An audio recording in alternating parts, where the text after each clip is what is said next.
আমাকে আজকে তাড়াতাড়ি বেরিয়ে যেতে হবে, আমার একটা অটো হাইকোর্টে মামলা আছে, কিন্তু আমার 12টার মধ্যে আমি আসবো, 12:30টার মধ্যে বলবো। সেই মতো আপনাদের শিডিউলটাও চেঞ্জ হয়েছে, অর্থাৎ 12টা থেকে হয়েছে, কিন্তু আমি নিজেই এসে পৌঁছেছি 1:30টার পরে। তো আপনাদের অনেকক্ষণ ধৈর্য ধরে থাকতে হয়েছে এবং আগামী কয়েক ঘন্টা হয়তো থাকতে হবে, কারণ আমি জানি আপনাদের প্রত্যেকেরই একটা অধৈর্যের ব্যাপার আসছে, কিন্তু শর্ট করে বলার মতো জায়গা আজকে আমার নেই। আর আমি সংগঠকদের বলবো, যদি অন্তত যেহেতু এত মানুষ এসছেন এবং 12টা থেকে বসে আছেন, তাতে যদি আমাকে কিছু কন্ট্রিবিউট করতে হয় আমি করবো। প্রত্যেকে একটু চা বিস্কিটের ব্যবস্থা করা হোক, এইটা অন্তত এই বেশি খাওয়ানোর জায়গা নেই, এইটুকুনি অন্তত আমি আমার তরফ থেকে যেটা কন্ট্রিবিউট করার আমি করবো।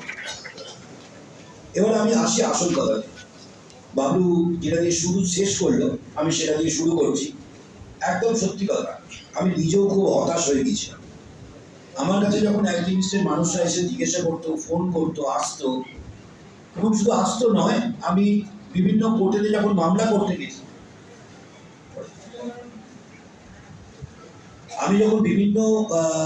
মামলা করতে গেছি, সেখানে যারা জানেন আমাকে, সেইখানে দাঁড়িয়ে আমাকে একটা কথা বলতো যে, দাদা আমরা কি টাকা পাবো না? আমি অধৈর্য হয়ে যেতাম। আপনারাই বলুন না, আমি তো দেখতে পাচ্ছি আপনাদের জন্য 70,000 টাকা রয়েছে, 33 কোটি টাকা শেষ হয়ে গেছে, কোনো হদিশ পাচ্ছি না। দিনের পর দিন আমরা দিল্লিতে ধর্ণা দিচ্ছি, মামলার খোঁজ খবর নিচ্ছি, একটা 6 লাখ টাকার জন্য একটা পুরো কোম্পানিটাকে আরপিতে পাঠিয়ে দেওয়া হচ্ছে এবং সিআরপি করে সেখানে মানুষের কাছ থেকে 2 নম্বরই করে ক্লেম নেওয়া হচ্ছে। শুধু তাই নয়, তার সাথে সাথে দেখতে পাচ্ছি কি ক্রিপ্টো কারেন্সি না কিসবে কনভার্ট করানোর জন্য আপনাদেরকে বলছে, আপনাদেরকে লোভ দেখাচ্ছে যে টাকাটা দিয়ে দিন, ক্রিপ্টো কারেন্সিতে দিন। হয়তো অনেকে করেওছেন, আমি বলবো না কে করেছেন না করেছেন, এসবের হিসেব চাইবো না, কিন্তু হয়তো অনেকে করেছে। এইরকমই একদিন বোলপুরেতে আমি মামলা করতে গেছি, সেখানে কয়েকজন মিলে আমাকে বললো যে আমাকে কি হবে, আমাদের কি হবে, টাকা কি পাবো? আমি বললাম, দেখুন আমার কাছে কোনো উত্তর নেই, কারণ তখন আমার কাছে একদম সম্পূর্ণ পুরো ব্যাপারটা নীল ছিল। কারণ কোথা থেকে পাবো? আপনাদের নেতৃত্বের কাছে জিজ্ঞেস করছি, আপনাদের আর একটা সংগঠন আছে তাদের নেতৃত্বের কাছে জিজ্ঞাসা করছি যে প্রপার্টি কোথায়, আমাকে প্রপার্টি দাও, কারণ প্রপার্টি ছাড়া তো কারোর টাকা পাওয়া যাবে না। আমাদের প্রপার্টির হদিশ দাও, যেখানেই থাকুক আমি ঠিক টেনে বার করবো, আমাকে হদিশ দাও, কিন্তু কারোর কাছে কিছু নেই। এবং এটাও খুব সত্যি কথা, আপনারা অবাক হয়ে যাবেন যে আমি ওদেরকে কয়েকজনকে বাধ্য করেছিলাম পাঞ্জাবে ছুটতে, তারা পাইনি। এবার আপনি একটা জিনিস চিন্তা করে দেখুন আপনারা, যে আপনাদের কাছে যদি প্রপার্টি না থাকে, যদি অ্যাসেট না থাকে, তাহলে আপনারা পাবেনটা কি করে? তাহলে সবটাই চলে গেছে। একটা মামলা তো অনেকদিন আগে দেখেছেন, 2022 সালে সেবি মামলা করেছিল যে 1700 কোটি টাকা এতে সাইপ্রাসে ট্রান্সফার করা হয়েছে, সাইফোন ড্যামে করা হয়েছে, সেই মামলা করেছিল, তার কোনো উত্তম উচ্চবাচ্য নেই। তো এরকম যখন চলতে এক একটা আসছে। এবারে বাবলু যখন জানুয়ারি মাসে ছিল, যখনও আমার মাথায় হাত দিয়ে, আমার মাথাতে ওর হাতটা লাগিয়ে বললো যে দাদা আমাদের একটুখানি ভাবুন।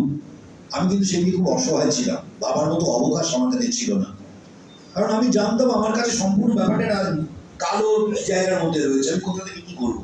কারণ আমি তো টাকা নেই, আমার কাছে টাকা নেই যে আপনাদের এত লক্ষ লক্ষ কোটি কোটি টাকা আপনাদের ফেরত দেওয়ার কোনো জায়গা আছে। কিন্তু আমি চেষ্টা করেছি, সমস্ত কোম্পানি তারা বিভিন্নভাবে তাদের প্রপার্টির হদিশ দিয়েছে, তারা টাকাটা ফেরত পাচ্ছে। এটা আমার কোনো কৃতিত্ব নয়, এই কৃতিত্ব যারা যারা টাকা পাচ্ছে তাদের, কারণ তারা প্রপার্টি দিতে পেরেছে। এই যে কিঞ্জল বললো, ভাস্কর বলেছে, আমি শুনিনি, ভাস্কর বললো, এছাড়াও অনেক কোম্পানি, ছোটখাটো কোম্পানি, ওয়ারিস বলে একটা কোম্পানি আছে, বিভিন্ন কোম্পানি, এবং অ্যাঞ্জেলা বলে একটা কোম্পানি আছে, যাদের নামই আপনারা শুনেননি, কারণ আপনারা তো অনেক বড় কোম্পানির কাজ করেছে। এরা দিনের পর দিন বাঁকুড়া থেকে একটি লোক একটার পর একটা প্রপার্টি, টোগো বলে একটা কোম্পানি, জাসিম বলে একটি ছেলে একটার পর একটা প্রপার্টির হদিশ নিয়ে এসছে, আমি গভর্নমেন্ট কমিটিতে দিয়েছি, সেগুলোকে দিয়ে করেছে। ওদিকে রোজভ্যালি তো চলছে, ইডিতে অ্যাটাচ হয়েছে, পরে প্রপার্টির হদিশ পাওয়া গেছে। ঠিক এরকম একটা সময়ের মধ্যে যখন চলছে, আমাদের বেঞ্চ চেঞ্জ হলো এবং আমরা দেখতে পেলাম অনেক দিন করে অ্যালকেমিস্ট কিন্তু আমাদের জায়গাটা খুলে দিয়েছে কিভাবে না, সুপ্রিম কোর্টে ওরা একটা মামলা করলো, মামলা আমাদেরকে না জানে মামলা করলো, করে বললো যে আমাদের এই যে একটা ইনজাংশন আমরা নিয়ে রেখেছিলাম। আপনারা জানেন যে জাস্টিস বিন্দাল এবং জাস্টিস রাজশ্রী বরদ্দারের পরেতে একটা ইনজাংশন নিয়েছিলাম যে যাই হোক এনসিএলটিতে যা হোক কিন্তু ফাইনাল অর্ডার পাস করতে পারবে। ফলে এনসিএলটি যে কোর্টের যে লয়ার মানে যারা আছেন তারা কোনো অর্ডার পাস করতে পারছেন না, আরবি ফাইনাল হতে পারছে না, সিআরপি ফাইনাল করতে পারছে না। ওরা তখন কি করলো, টাউনশিপে ছিল মামলাটা, ওরা অন্যান্য কোম্পানিগুলোতেও আস্তে আস্তে এনসিএলটিতে পাঠাতে শুরু করলো। আমরা খবর পেতে লাগলাম। ঠিক সেই সময়তে এই অর্ডারটার জন্য, এই অর্ডারটা যেহেতু একটা বার হয়ে আছে, এই অর্ডারটাকে ভেকেট করার জন্য ওরা সুপ্রিম কোর্ট গেল, গিয়ে বললো হাইকোর্ট কোনো মামলা শুনছে না, আমাদের এইটা ভেকেট করছে না, সুতরাং এদেরকে এই মামলাটাকে যেন ইমিডিয়েটলি আমাদের শুনানি করা হয়। আমরাও চেষ্টা করছিলাম, উনিও শুনছিলেন। একদিন শুনানি হলো, ওরা অনেক কিছু বলতে লাগলেন। আমি সেদিনকে যতটা পেরেছি, আমার যতটুকু জ্ঞান, যতটা ক্ষমতা, আমি পুরো প্যাকটা বলেছি। এই হু ইজ দিস কিরণ মালহোত্রা, এই কিরণ মালহোত্রাকে নিয়ে এই মামলাটা করা হয়েছিল। Who is this lady. তো এই কিরণ মালহোত্রার গল্প আমি সমস্ত কোর্টের কাছে বলেছি, কিন্তু কোর্টে তখন মাথায় এসে গেছে, কারণ রাজেশ বিদ্যারের সঙ্গে উনি বসেছেন। উনি বললেন আমি একটা ডেট ফিক্স করছি, এই ডেটে আমি শুরু। প্রথম দিকে যারা ছিল তাদের কাছ থেকে আপনারা জানতে পারবেন, প্রথম দুদিন কোর্ট সম্পূর্ণ, যেমন জয়মাল্য বাবু সম্পূর্ণ আমাদের বিরুদ্ধে ছিলেন। না না না, এখানে যখন এনসিএলটি ইজ অ্যাবাভ দ্য 226, সুতরাং আমাদের এখানে কিছু করার নেই, এটা আমরা এনসিএলটিতে পাঠাবো, এনসিএলটি থেকে যা হবে হবে। রাজশ্রী বরদ্দার যেন সেই একই ভিউ ছিল যে আমি কি করবো, স্ট্যাচুটারি অথরিটি ওটা, আমার তো এখানে কিছু করার নেই। সুপ্রিম কোর্ট অর্ডার দিয়েছে, আমি শুনছি, ঠিক আছে শুনছি, খুব ভালো কথা, কিন্তু আমি এটা আবার পাঠাবো, এনসিএলটি যা বিচার করার করবে। এরপরে টুইস্টটা চলে এলো। আমি খালি একটা কথা বলেছিলাম যে 226 যেটা হয়েছে সেটা কবে হয়েছে, আর এনসিএলটি হয়েছে সেটা কবে হয়েছে। কেন 226টা বেশি প্রায়োরিটি পাবে, কারণ এই যে অ্যালকেমিস্ট কোম্পানির যে মালিক, সে কতটা ধূর্ত, সে যখন দেখলো যে নিজে টাকা দিতে শুরু করলো, করে দেখলো এটা দেওয়াটা খুব বহুল হয়ে যাচ্ছে, তখন আপনাদের অনেকেই, আপনাদের অ্যালকেমিস্টের অনেকেই শুধু প্রিন্সিপাল না, উইথ ইন্টারেস্ট পেয়েছে। If I am not wrong, তারা ইন্টারেস্ট সহ টাকা ফেরত পেয়েছে প্রথমের দিকে। তো এটা খালি অ্যালকেমিস্ট কোম্পানি তখন ড্রাফট দিচ্ছিল, যখন দেখলো এটা আমি ভুল জায়গায় চলে গেছি। আমি তো, কারণ আমার কাছে অর্ডার আছে, আমি কোনো কথা আজকে যেটা বলবো না, কারণ অর্ডারের ফাইলও আমার কাছে আছে, যেখানে প্রথম দিন মিস্টার বিকাশ রঞ্জন ভট্টাচার্য আপনাদের হয়ে দাঁড়িয়ে বললেন যে অ্যালকেমিস্ট কোনো টাকা দিতে পারছে না, খুব ভালো কথা, সেই ডেটটাও এখানে আছে, আমি এক্ষুনি বলে দিচ্ছি। কোনো খুব ভালো কথা, দিতে পারছে না, তাহলে ওদের এগেন্সটে সিবিআই হোক আর কেডি সিংকে অ্যারেস্ট করার ব্যবস্থা করা হোক। দ্যাট ডে ঠিক ওই দিনকেই সঙ্গে সঙ্গে কোম্পানি উঠে পড়লো, বললো না আমরা টাকা ফেরত দেবো, এবং কয়েকজনকে ট্রাক নিয়ে চলে এলো। That was the turning point at that point of time. সেই সময়তে যে আমরা অ্যালকেমিস্টকে প্রথম ঘিরে ধরলাম সিবিআই আর অ্যারেস্টের ভয় দেখিয়ে বিকাশবাবুর সৌজন্যে। এরপর থেকে জল অনেক করলো, সেবি 33 কোটি টাকা উদ্ধার করলো, যেখানে ওরা বললো আমাদের কাছে 125 কোটি টাকা আছে। সে 125 কোটি টাকার মূল্যায়ন করে দেখা গেল সেটা 33 কোটি টাকা। আপনারা কিছু কিছু মার্ক করে ফেরত পেলেন প্রত্যেকেই, যতটা 33 কোটির মধ্যে যারা আছেন। এরপরে পুরো ধামাচাপা, টাকা নেই, কিছুই লাভ নেই, এই চলছিল। ইন দ্য মিন টাইম এবারে রাজশ্রী বরদ্দারের ঘরেতে আমি খালি দুটো কথা বলেছিলাম, যে এক হচ্ছে 226-এ যখন টাকা দেওয়া শুরু হলো, যখন অ্যালকেমিস্ট কোম্পানি বুঝতে পারলো যে তাকে পুলিশ ধরতে পারে, সিবিআই হতে পারে, সঙ্গে সঙ্গে টাকা দেওয়া শুরু করেছিল। এবার যখন সেবির টাকাটা ফুরিয়ে গেল, ডেটটা আপনি খালি দেখে নিন, কবে টাকা দেওয়া শুরু করেছে, কবে শেষ হয়েছে, আর কবে 33 কোটি টাকা শেষ হয়েছে, আর এনসিএলটি কবে শুরু হয়েছে। যখন দেখলো 33 কোটি টাকা প্রায় শেষের মুখে, আর কোনো টাকা দেওয়ার জায়গা ওয়ান ম্যান কমিটিতে নেই, তখন ধূর্ততা করে তারা কি করলো, এনসিএলটিতে চলে গেল, গিয়ে একটা নতুন উইং খুললো। অবশ্যই আমাদের মতো লয়াররা তো সব জায়গাতেই আছে। আমরা যেমন আপনাদের জন্য চেষ্টা করছি, সেরকম আপনাদের বিরুদ্ধের জন্য চেষ্টা করার লয়ার কি নেই, এবং তারা খুব পয়সা ওরা লয়ার, তারা তাদেরকে বলে কর্পোরেট লয়ার। আমরা তো হচ্ছি সাধারণ সিভিল কোর্টের লয়ার, আর তাদেরকে বলা হয় কর্পোরেট লয়ার। আমার কাছে গেলে হয়তো 5,000 টাকা আমি চাই, তাদের কাছে গিয়ে আলোচনা করতে গেলে 50,000 টাকা তাদের দিতে হয়। কমিটি তাই, আপনাদের কোম্পানি তাই করলো, 50,000 টাকা দিয়ে নিতে লাগলো। এবং এক একজন সিনিয়র লয়ারের মানে তাদের ফিস শুনলে আপনারা অবাক হয়ে যাবেন। এই টাকাটা কিন্তু তাদের কাছে আছে, তারা কোথা থেকে পাচ্ছে সেটা অন্য বিষয়। এবার রাজশ্রী ভরদ্বাজ ওই জায়গাটাকে হান্ট করতে লাগলেন। এই করতে করতে করতে করতে যখন হান্ট করতে আমাদের কথা শুনতে লাগলেন, আমাদের ডেট দিলেন, এবং উনি নিজের সমস্ত, আমি এই অর্ডারের একটা পুরো কম্পাইলেশন তৈরি করিয়েছিলাম। আমি আপনাদের অ্যাসোসিয়েশনকে প্রচুর খরচা করিয়েছি, এটা কিন্তু অস্বীকার করার কোনো জায়গা নেই, এবং ওরা নির্দ্বিধায় আমার কথা শুনেছে। একটা 12টা ভলিউমের একটা পিটিশন, মানে পুরো ভলিউম ছিল, সেই ভলিউমটাকে বলেছি আমাকে 2 দিনের মধ্যে স্ক্যান করে দিতে হবে, কারণ অনেকেই আছে যারা এখন আর কেউ কাগজ পড়ে না, সব মোবাইলে ওই কি আইপ্যাডেতে কাজ করে, সুতরাং আমাকে করে দিতে হবে। ওরা কিন্তু করে দিয়েছে। আমি বলেছি এটাকে ইমিডিয়েটলি আমি অর্ডার বার করে দিয়ে তোমাদেরকে অর্ডারটা বার করতে হবে, করে এটা বার করে দিতে হবে, ওরা করে দিয়েছে। এটা কিন্তু আমাদের কাছে ব্রহ্মাস্ত্র হয়ে গেল। একদম ডে 1 থেকে আর লাস্ট দিন পর্যন্ত যা যা অর্ডার হয়েছে সবটা আমরা কোর্টের কাছে তুলে দিলাম। আর এই কোর্ট ধৈর্য ধরে সেই অর্ডারগুলো পড়লেন, এবং এনসিআরটিতে কি হচ্ছে সেই অর্ডারগুলো আমি আলাদা করে দিলাম, সেটাও পড়লেন। পড়ার পরে ওনার ভিউটা সম্পূর্ণভাবে পাল্টে গেল। বুঝতে পারলেন যে এটা একটা ছল। ইন দ্য মিনটাইম যেটা হলো, ইডি একটা মামলা করলো। ইডি মামলা করে বললো এগুলো, এই যে কি নাম, গৌরব মিশ্রা ছিল আগে অ্যালকেমিস্টের কর্মচারী, এমপ্লয়ি। সে, তাকে কি করে আর্মি করা হচ্ছে, সে কি করে এগুলোকে দেখভাল করার জন্য চোরের উপরে চোরের দায়িত্ব দেওয়া হচ্ছে। যে চোর, যে ওই কোম্পানির এমপ্লয়ি, তাকেই দেওয়া হচ্ছে এর হিসেব করার জন্য। তাহলে কি পাওয়া যাবে?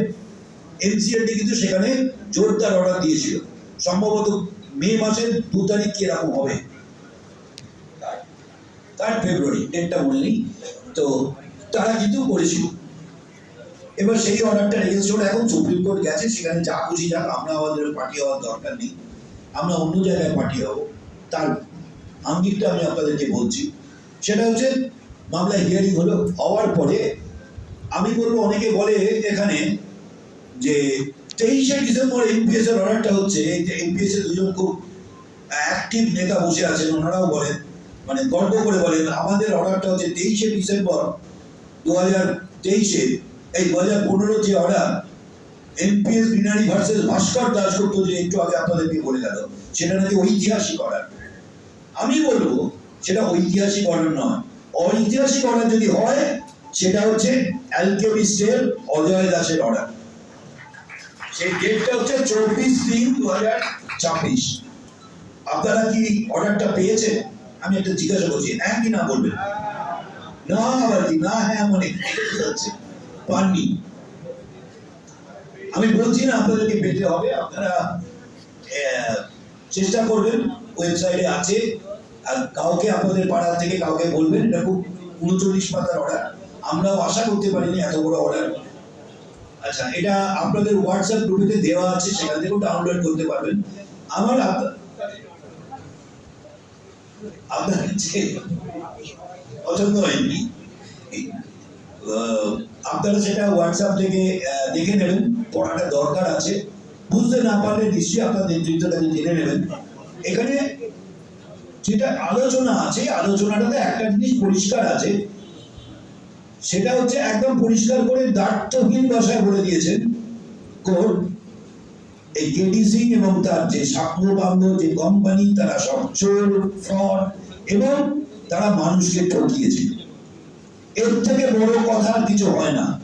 এটাই কিন্তু কোর্টের মূল সাবস্টেন্স। এই 39 পাতার মধ্যে আপ টু 38 পাতা পর্যন্ত, এই 37 পাতা পর্যন্ত হচ্ছে অ্যালকেমিস্টের লোকেরা এবং কেডি সিং কতটা চোর সেটাকে প্রমাণ করেছেন। তারপরে ডাইরেকশন দিয়েছেন।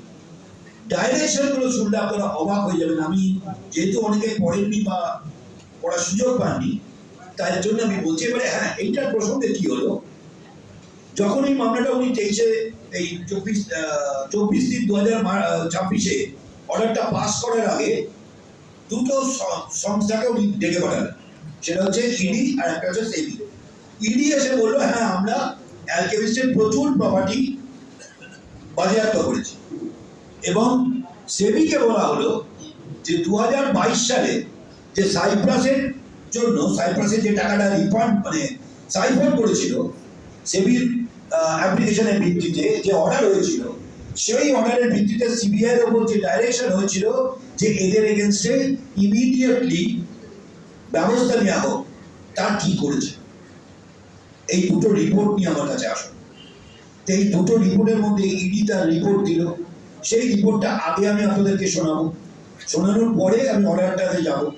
আর সিবিআই এসে বললো কিছু করিনি, আমরা এই 2025-এ এসে এই 26-এর প্রথম দিকে এটা জানার পরে আমরা এটা করতে শুরু করেছি। ওর বললো আপনারা কি ঘুমিয়ে জেগে থাকেন? আপনারা কি ঘুমিয়ে জেগে থাকেন না জেগে ঘুমিয়ে থাকেন? এই কথাটা আমাকে বলুন। আপনাদের 2022 সালে কোর্টের অর্ডার 2026 সালে এসে বলছেন এই লোকগুলোকে অ্যারেস্ট করার জন্য আপনারা ইনিশিয়েশন করেছেন। বলো না এটা আমাদের এখানকার নয়, এটা ঝাড়খণ্ড বা এটা অন্য জায়গা, কলকাতা। বলো কলকাতা সিবিআইটা কি আলাদা আলাদা নাকি? সিবিআই তো সেন্ট্রাল ব্যুরো অফ ইনভেস্টিগেশন, তার সেন্ট্রাল কথা দপ্তর কি ছিল? West Bengal bureau of investigation করতে পারতেন। This the language, this is the language. এবং ওদের যে মেন সিনিয়র লয়ার এখন ওয়েস্ট বেঙ্গলে, তাকে ডেকে পাঠানো হলো। আপনার জুনিয়র উত্তর হচ্ছে যে 2022 সালের যে ইনভেস্টিগেশন করার কথা বলা হয়েছিল কোর্টকে, সেটা 2026 সালে ওনারা শুরু করেছে। ওনার কাছে এর বাইরে নেই। এর থেকে লজ্জাজনক ঘটনা কি হবে? এবং অর্ডারে উনি সেই আর্নিং অফিসারগুলোর এগেনস্টে কিন্তু দায়িত্ব নিয়ে বলেছেন যে এদের এগেনস্টেও কিন্তু আমি একদম পরিষ্কারভাবে বলেছেন কোর্টের মধ্যে, এদের এগেনস্টেও কিন্তু আমি প্রসিডিং ইনিশিয়েট করতে বাধ্য হব। তার মানে এখানে একটা সিবিআই এর সঙ্গে আর কেডিসি এর একটা আঘাত হয়েছে। এত বড় কথা কোর্ট কিন্তু সেইকে বলেছে। এবার আমি বলি, আমরা তো সবাই ধোঁয়ায় ছিলাম, অ্যালকেমিস্টের কোনো প্রপার্টি নেই, কোথাও নেই, কিছুই নেই, কিচ্ছু জানতে পারছি না। কিছুক্ষণ আগে ভাস্কর একটা হিন্ট দিয়েছিল আপনাদেরকে। দেখা গেল টোটাল 105টা হিসেব দিয়ে দিল প্রপার্টি, তার ভ্যালু দেখালো 732 কোটি 33 লক্ষ টাকা। এই প্রপার্টিগুলো সব অ্যালকেমিস্টের চেপে রেখে দিয়েছিল এবং সেটা 2016 সালে অ্যাটাচ হয়েছিল। কেউ জানতে পারেনি, কারোর কাছে আসেনি। আমরা হাবিত্তেশ করে বেড়াচ্ছি আর আপনাদেরকে খালি আশ্বাস বদল দিচ্ছি। আমার কাছ থেকে খালি আসছে, দেখছি রে, চেষ্টা করছি রে, ভাবছি রে, কি করবো দেখছি, প্রপার্টির ব্যবস্থা কর। অথচ এই প্রপার্টিগুলো ইডি এতদিন ধরে অ্যাটাচ করে রেখে দিয়েছিল। তা সত্ত্বেও কি করছিল, অ্যালকেমিস্ট তাদের নিজেদের কোম্পানি 400 কোটি টাকা বেচে দিচ্ছে। বেচে দিল, একটা কোম্পানিকে বেচে দিল, যে বলো তার টোটাল ভ্যালুয়েশন হচ্ছে কত টাকা, একটা 600 টাকা, 600 কোটি টাকার মতো, 400 কোটি টাকায় অফার করে ব্যাপারটাকে শেষ করে দিল। কেন না, আপনাদের নাকি টাকা দেবে। যে টাকাটা কোথা থেকে দেবে, কিভাবে দেবে, কে টাকা দেবে সেটা জানি না, একটা কোম্পানি বেচেই 600 কোটি টাকা পেয়ে গেল। এই হচ্ছে তাদের হিসেব। এবার কোর্ট এই ঘটনাতে যে অর্ডারগুলো দিল, আমি জাস্ট প্যারাগ্রাফগুলো পড়ে দেবো, আপনারা একটু মন দিয়ে শুনবেন, কারণ এটা আপনাদের জানার দরকার আছে যে এখন যদি আমরাও কোনো ভুল করি তাহলে কোর্ট কি করে হ্যান্ডেল করে। In the light off the fundamental prayer for an investigation into the alleged fraud, we pass the following order. শুরু করলো ফ্রড দিয়ে, যে ফ্রডগুলো আগে উনি একদম পরিষ্কার করে দিয়েছেন যে এগুলো অ্যালকেমিস্টের যে মালিক তারা ফ্রড করেছে। We hereby direct the resolution professional RP appointed in the group of companies and one-man committee to file an exhaustive coordinate report on the inception, conduct and proposed resolution of the Alchemist Group CIRP within 8 weeks from date. পুরো comprehensive report দিতে বললো, কি করেছো না করেছো, ফ্রডগুলোকে কিভাবে তোমরা দেখাচ্ছ সেটাকে দেখাও।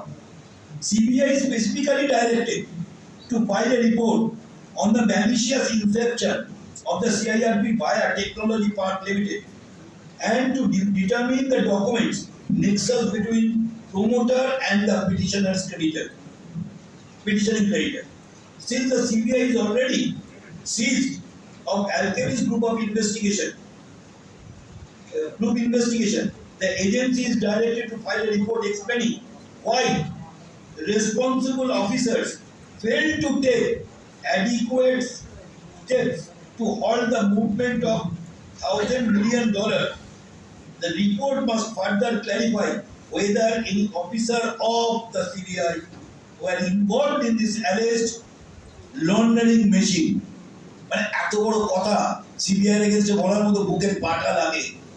আমি তো বলবো আজ পর্যন্ত আমার এই 35 বছর 36 বছরের প্র্যাকটিস এত বড় কথা সিবিআই এগেন্সটে আমি কোনোদিন করতে পাইনি, specially in view of the order pass by this court. যেহেতু 2022 সালে জয়মাল্য বাগচি একটা অর্ডার দিয়েছিল, সেটা যখন করেনি সেই জন্য এই অর্ডারটা দিল যে অফিসাররা আর্নিং অফিসারদের এক্সপ্লেন করতে হবে। আমি সবকটা পড়ছি না, এটা আপনারা পড়ে নেবেন, যেগুলো ভাইটাল সেগুলো পড়ছি, কারণ সব পড়তে গেলে গলায় হয়ে যাবে। The Enforcement Directorate is further directed to submit a report on ultimate beneficial ownership of the Singapore-based, মানে যেটা 1700 যেটা CIRP হয়েছে, Singapore-based successful resolution applicant, and find out if the promise of 100 million infusion constitutes round tripping of the siphons fund of Cyprus and Greece. যে এটা এখানে ভুল হয়েছে, ওটা 100 মিলিয়ন বলেছে, ওটা 1000 মিলিয়ন, 1700 কোটি টাকা। এরপর interim restrained prevention of assets, যেগুলো অ্যাসেটগুলোকে বন্ধ করার জন্য যেগুলো করেছে, মানে যাতে আপনাদের হাত থেকে আসে, আপনাদের টাকাটা আসে। The resolution professional are be appointed all groups of companies is directed to immediately cease and desist from any further negotiation, hand over all alienation or of any asset belonging to the Alchemist group. মানে সম্পূর্ণভাবে বন্ধ করতে বলেছে যে অ্যালিনিয়েশন করতে পারবে না, কোনো প্রপার্টিগুলোকে থার্ড পার্টি ইন্টারেস্ট ক্রিয়েট করতে পারবে না। এটা পাকা তলা দিন না, এটা ফ্যানের তলা একটু ছেড়ে দিন না। সত্যি আমার খারাপ লাগছে, আমি অনেক দেরি করে এসেছি, অনেক বয়স্ক মানুষ এসছে এখানে, আমি প্রত্যেকের কাছে ক্ষমা প্রার্থী।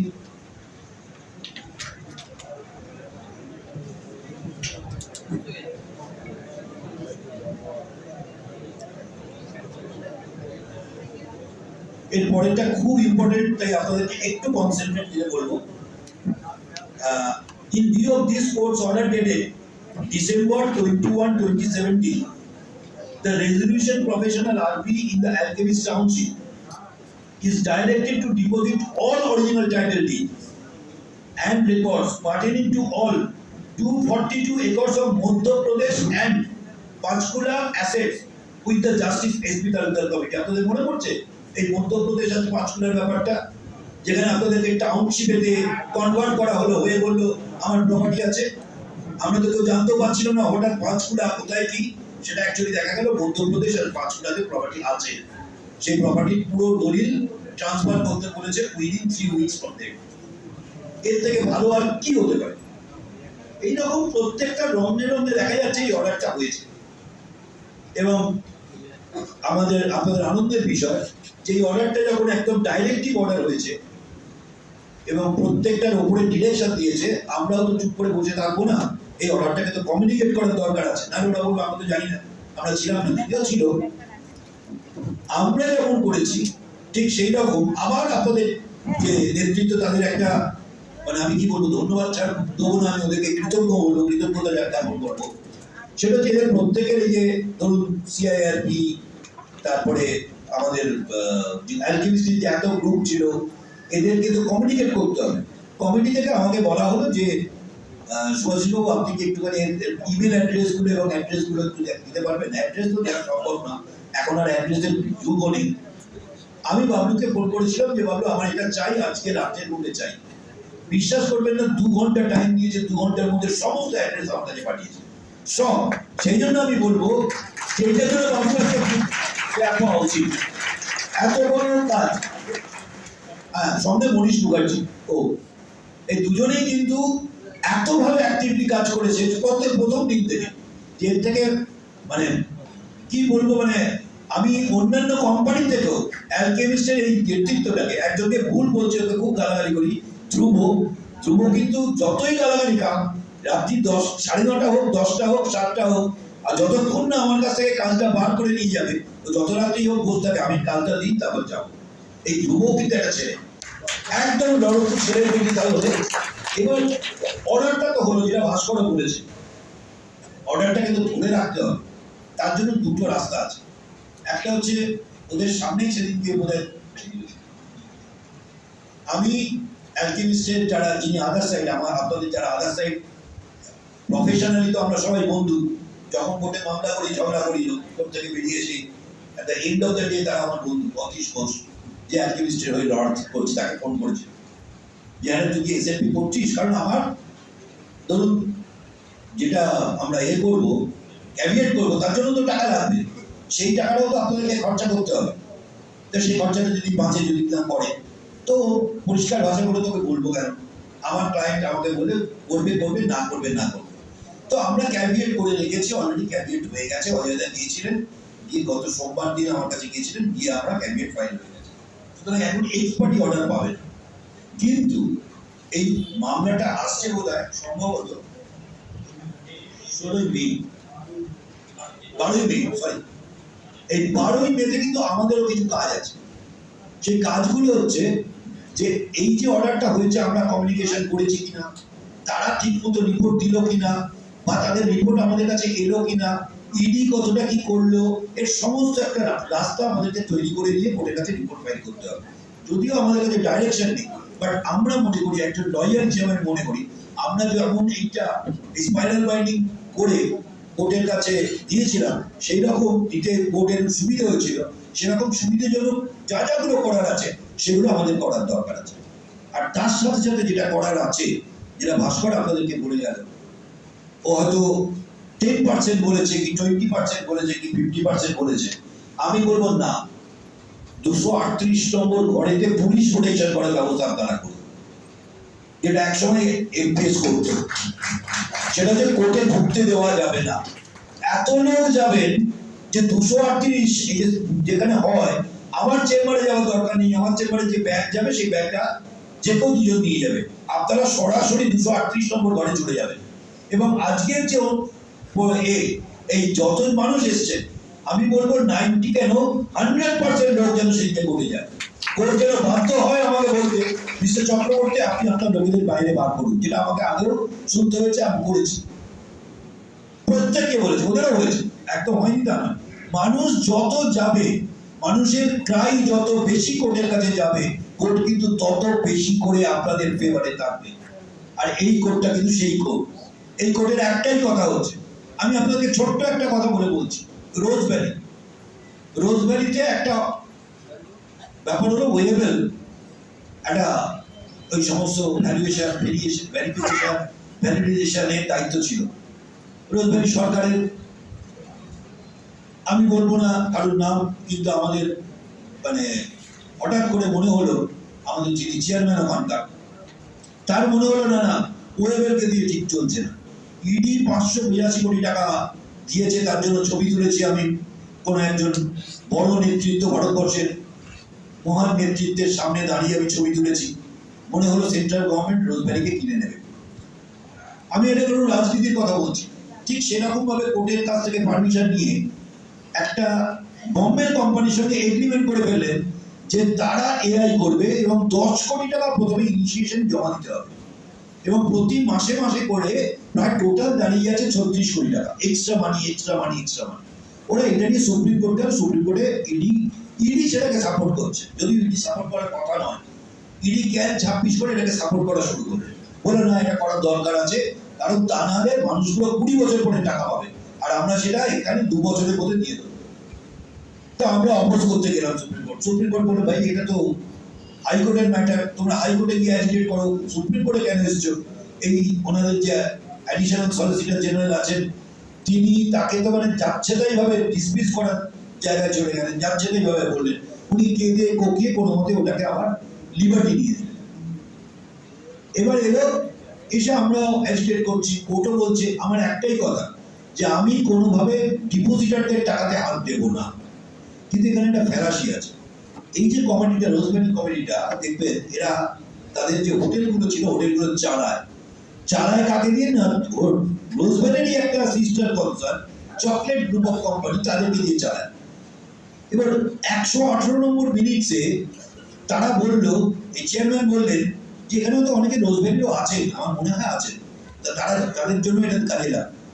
তারা 118 নম্বর মিনিটসে বললেন যে এইখান থেকে যে টাকা মানে হোটেলের যে ইনকাম, সেই হোটেলের ইনকামের টাকা 1 পয়সাও ডিপোজিটার্স অ্যাকাউন্টে যাবে না, কোথায় যাবে না, ডেভেলপমেন্ট ফান্ডে যাবে।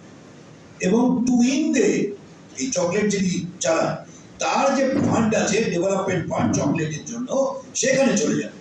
আমরা সেটা নিয়ে বিরোধিতা করেছিলাম, একটা বিশাল অর্ডারও হয়েছিল, এবং তার সাথে সাথে তাদের যে অ্যাকাউন্ট, সেই অ্যাকাউন্টের মধ্যে প্রচুর খরচ ছিল, 2 কোটি টাকা ট্রান্সফার হয়ে গিয়েছিল, এগুলোকে তুলে ধরেছিলাম। যার জন্য ফরেন্সিক বেড কয়েকদিন ধরে কাগজে লেখালেখি হচ্ছিল যে এডিসি কমিটির ওপরে একটা ফরেন্সিক অডিট হচ্ছে। ফরেন্সিক অডিটটা খুব সাংঘাতিক, যেটা বলতে পারেন যে কোনো ফিনান্সিয়াল